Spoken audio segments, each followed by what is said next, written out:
C'est parti, découvrons la technique du quadrillage. Donc là, j'ai une feuille qui fait 20 par 30 cm, 20 cm de large et 30 de long. Donc, comment est-ce que l'on va procéder? En fait, on va effectuer un quadrillage sur notre feuille et ce quadrillage sera le même sur notre sujet. Donc là, ma feuille, je me dis que ce qui peut être assez facile, c'est de faire des carrés de 2 cm. Là, on a 20 et 30, on peut facilement les diviser et créer des carrés de 2 cm. Donc là, sur la largeur, eh bien, j'aurai 10 colonnes, puisque 10 fois 2 cm, ça fait bien 20 cm. Et sur ma longueur qui fait 30 cm, eh bien, j'aurai 15 rangées, puisque 15 fois 2 cm, ça fait bien 30 cm. Et donc, ben voilà, je vais avoir des carrés tous les 2 cm. Et ce quadrillage que je vais faire, eh bien, je vais également l'avoir sur mon modèle. C'est-à-dire que sur mon modèle, j'aurai également eh bien, 10 colonnes et 15 rangées. Par contre, eh bien, ce ne sera pas forcément de la même longueur sur mon modèle, puisque je vais peut-être avoir un modèle qui sera plus petit ou qui sera plus grand. L'essentiel, c'est d'avoir le même nombre de lignes et de colonnes. Donc c'est parti, sur le bas de ma feuille, eh bien, je vais venir marquer des petits traits tous les 2 cm et je vais venir faire la même chose en haut et venir faire la même chose sur la gauche et sur la droite avant de relier toutes ces lignes.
Ce qui peut aussi vraiment être utile et que je vais rajouter là pour que ce soit plus clair, c'est de mettre des coordonnées. C'est-à-dire que là, par exemple, sur mes colonnes, je vais mettre des lettres A, B, C, D, E, F, etc.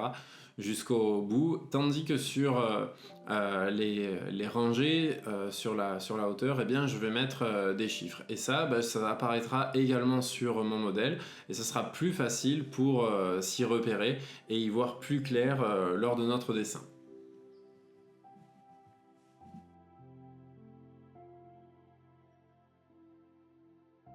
Et là, eh bien, par exemple, pour se repérer, on peut se dire que cette case-là, ça correspond à F7. Là où j'ai mis la croix, maintenant, c'est C10. Et de cette manière-là, ça va être plus facile pour venir se repérer et venir tracer les différents éléments. Donc là, on a tout notre quadrillage qui est effectué et on peut se demander par où commencer concrètement. Et moi, ce que j'aime bien faire quand je réalise le portrait de quelqu'un ou quand je vais dessiner n'importe quelle autre chose à l'aide du quadrillage, c'est de commencer par effectuer le contour. Et là, je me dis que ça peut être pas mal de commencer en J12, là au niveau de son bras, et on va partir de là pour venir faire le contour.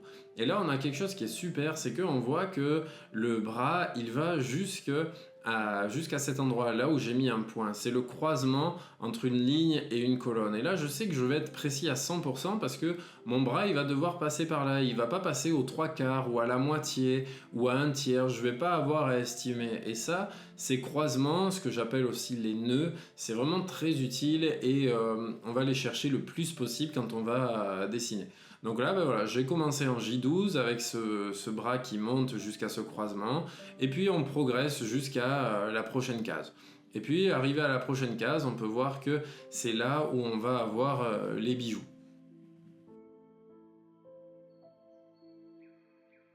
Et ces bijoux, je remarque qu'ils sont à peu près au niveau des 2 tiers sur la gauche et à peu près la moitié de la hauteur. Alors là, ces bijoux, ils peuvent être un petit peu déroutants à dessiner, c'est un petit peu complexe. Et parfois, au début, on n'a pas forcément envie de s'embêter avec des choses très complexes quand on commence le dessin. Il faut se mettre en confiance Et donc là, je me dis, je les mets de côté ces bijoux et on reprendra par la suite. Et donc, par où poursuivre? Pourquoi pas avec le contour de notre chevelure. Cette chevelure, eh bien, je vois qu'elle repartait à peu près de l'endroit où on avait notre intersection. Et donc voilà, elle fait cette courbe-là, et on peut la reprendre 2 cases plus haut. Et ce qui peut être pas mal aussi avec la technique du quadrillage, c'est de se dire, voilà, je vois que là, ma chevelure, elle commence à cet endroit-là, et elle monte de 3 cases avant et elle se déplace de 1 case vers la gauche, jusqu'à une prochaine intersection, en fait, entre une colonne et une rangée. Et là, voilà, je peux venir donc dessiner cela. Je monte de 3 cases et je me déplace de 1 case sur la gauche. Et je poursuis donc le travail sur la chevelure. Et là, c'est pareil, je vois que ça monte jusqu'en I2 et on arrive de nouveau à un nœud, à une intersection entre une colonne et une ligne, et une rangée. Et ensuite, je vais progresser comme cela sur l'ensemble de la chevelure en avançant soit un carreau à la fois, soit plusieurs carreaux à la fois. Faites comme vous le sentez, vous, de votre côté. Parfois, ça vaut peut-être mieux de faire un carreau à la fois si on n'est pas très sûr. Ou si on se sent un peu plus à l'aise, de tenter d'avancer de plusieurs carreaux simultanément. Le piège à éviter, c'est de manquer un carreau et de se retrouver avec un décalage et faire que que notre dessin soit par exemple un carreau de trop sur la gauche ou un carreau pas assez sur la gauche justement. Et donc il faut faire attention à cela. Et là, voilà, je vais poursuivre sur l'ensemble de la chevelure jusqu'à arriver à la zone du cou.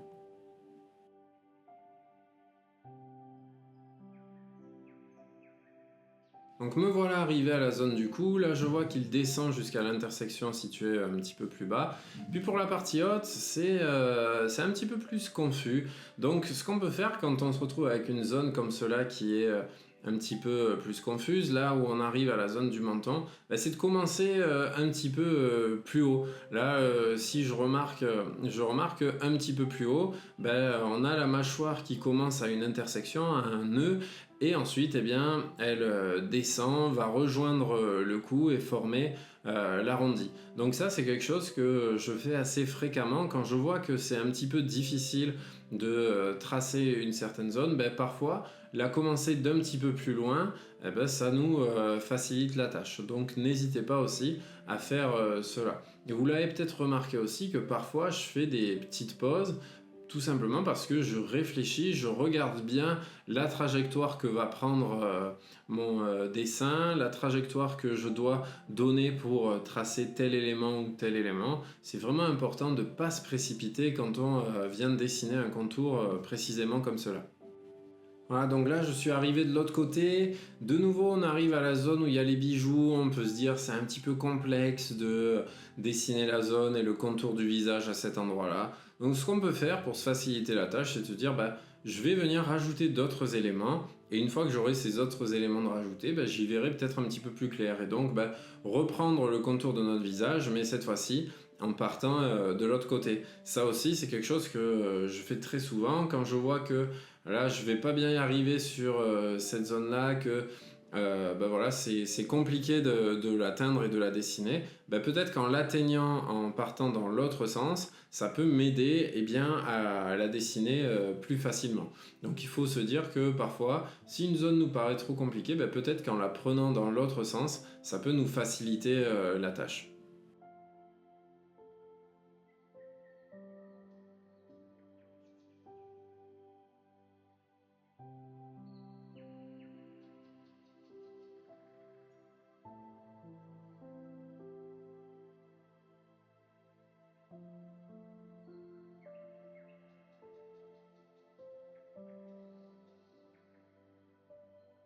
Donc voilà, là j'ai le contour du visage qui est quasiment terminé, j'arrive à l'oreille que je peux venir dessiner, et il va y avoir donc ces bijoux, et au bout d'un moment, il faut bien les dessiner quand même.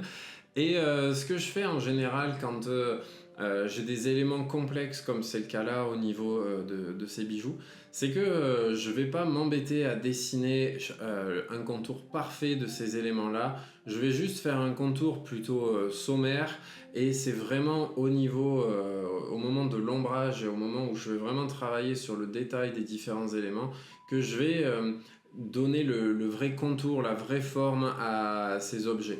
En fait, c'est vrai que quand je fais le travail de contour d'un dessin, j'aime pas trop passer énormément de temps sur les détails vraiment très complexes. Je préfère les faire au fur et à mesure quand je suis en train d'ombrer. C'est une question d'état d'esprit, moi personnellement, voilà, j'aime bien faire comme ça. Après, peut-être que vous préférez au contraire tout dessiner dans les moindres détails lors de la phase de contour pour vous rendre le travail d'ombrage plus facile par la suite. C'est à chacun qui voit un petit peu comment il préfère faire les choses. Maintenant que le contour est terminé, je vais pouvoir travailler sur les éléments intérieurs avec la bouche. Et là, je remarque que la bouche, elle est alignée avec cette ligne-là, cette colonne-là où j'avais le menton. Et donc, eh ben, je vais pouvoir venir la placer grâce à cela.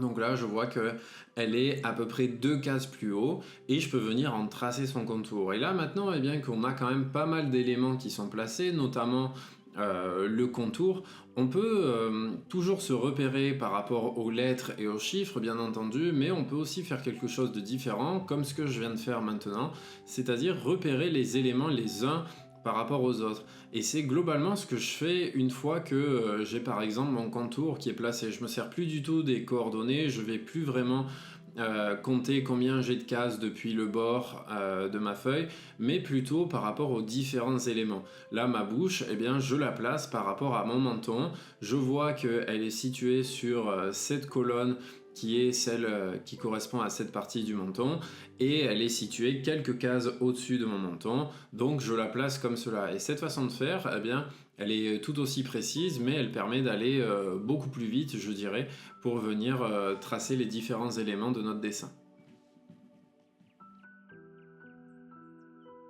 L'utilisation du quadrillage en dessin, elle est parfois vraiment sous-estimée parce qu'il y en a certains qui pensent que c'est une méthode qui est réservée qu'aux débutants ou que ça enlève quelque chose au talent ou à la spontanéité du dessin, mais pourtant, moi je pense vraiment que c'est tout le contraire, parce que le quadrillage, c'est un outil d'observation qui est très puissant. Il permet vraiment de comprendre les proportions, de développer son regard analytique et de s'entraîner à voir les distances et les angles avec une certaine précision. En fait, ça remplace pas l'œil, mais ça l'éduque. Et en utilisant un quadrillage, on apprend vraiment à découper un sujet complexe en petites zones qui vont être beaucoup plus faciles à comprendre et à recréer. Et ça enlève le stress de devoir tout réussir en un seul trait ou presque, et ça permet d'avancer étape par étape avec plus de confiance. Avec le temps, l'œil, il devient plus juste, et ça, même sans repère. Et il y a beaucoup d'artistes professionnels, moi compris, qui l'utilisent encore pour des œuvres de très grande dimension ou pour accélérer la mise en place des proportions. Et ce qui compte, moi j'ai tendance à dire que c'est pas tant la méthode, mais c'est surtout le résultat et le progrès. Parce que le quadrillage, il n'enlève rien au talent, il permet simplement à chacun de progresser plus vite, plus sereinement et avec davantage de précision. Et au fond, c'est exactement ce que recherche chaque artiste. Maintenant que ma bouche est en place, eh bien, je peux venir travailler sur le nez. Et là, le nez, pour le placer, c'est pareil, je me sers de la bouche en point de repère. Je vois que mon nez, la partie basse avec les narines, elle se situe 1 case au-dessus de ma bouche. Donc, eh bien, je viens le placer comme cela plus facilement. Donc, c'est ce que je fais. Et là, c'est parti. Je commence par effectuer le tracé des narines. Ensuite, eh bien, on va venir travailler la crête du nez. Là, par contre, ce qu'on remarque avec le nez, c'est que les lignes de mon quadrillage sur le modèle, elles gênent un petit peu et on peut avoir un petit peu de mal à le définir par endroit. Donc c'est pourquoi par moment, il ne faut pas hésiter à mettre le modèle avec le quadrillage de côté pour se servir uniquement du modèle sans quadrillage. Et de cette manière-là, bien voir les différentes formes des ombres, les différents contours des éléments sans être gêné par les lignes du quadrillage. Parce que là, pour le coup, elles sont un petit peu embêtantes. Pour notre nez, le nez, en fait, il n'a pas vraiment de contour, hein. Il n'a pas un contour net comme ça va être le cas de l'œil ou comme ça va être le cas de la bouche. En fait, le nez, ce qui va lui permettre de créer du volume, sont les différentes zones d'ombre. Donc là, quand je suis au niveau de la zone du nez, je vais essayer de délimiter les différentes zones d'ombre, mais ensuite, lorsque je vais ombrer mon dessin, ces lignes-là, elles seront plus vraiment visibles et il ne faudra pas qu'on ait des bornes très nettes et très marquées, mais au contraire, il faudra que ce soit mes zones d'ombre qui permettent de créer ce relief sans pour autant avoir des contours trop visible ou trop marqué aux différentes zones. Donc là, voilà, pour le moment, je trace juste le contour de ces zones d'ombre, mais à l'arrivée, ces lignes-là ne seront pas forcément très visibles.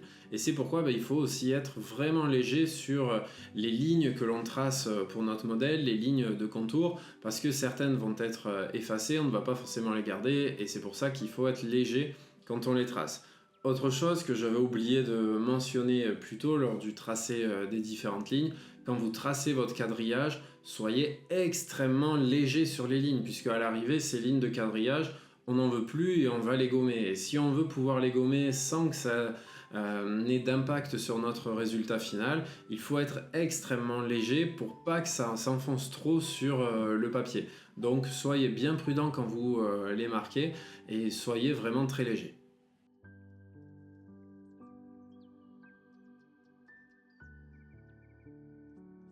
Maintenant, je peux venir placer l'œil et je vois que l'œil, il est situé vraiment sur la droite de mon carreau. Alors, je ne l'ai pas fait là, mais ce qui pourrait être utile quand on se retrouve à dessiner des zones où il faut une très grande précision, comme ça va être le cas pour les yeux, ça peut être de diviser nos cases encore plus. On peut les diviser de plusieurs façons. On peut tracer les diagonales du carré, donc tout simplement faire une croix en fait sur notre case et faire également cette croix sur notre modèle, et du coup ça nous donne d'autres éléments de repère. On peut se repérer grâce à ces diagonales et positionner plus facilement nos éléments. Ou alors, on peut diviser la case en d'autres carrés. Là, par exemple, mon carré, il fait 2 cm de côté. J'aurais pu le diviser en 4 carrés et faire 4 carrés de 1 cm et faire la même chose sur mon modèle. Et de cette façon-là, j'aurais été encore plus précis puisque j'aurais été avec des carrés de 1 cm.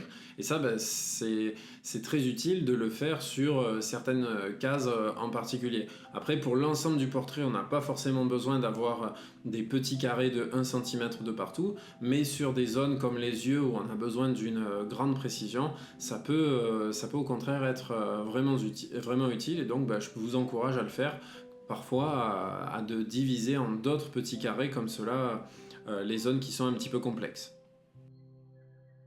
Donc voilà ce premier œil d'effectuer. Pour le moment, c'est vrai que l'œil, c'est difficile d'identifier Marilyn Monroe juste avec cet œil. C'est vraiment le travail d'ombrage que l'on va faire par la suite qui le permettra également.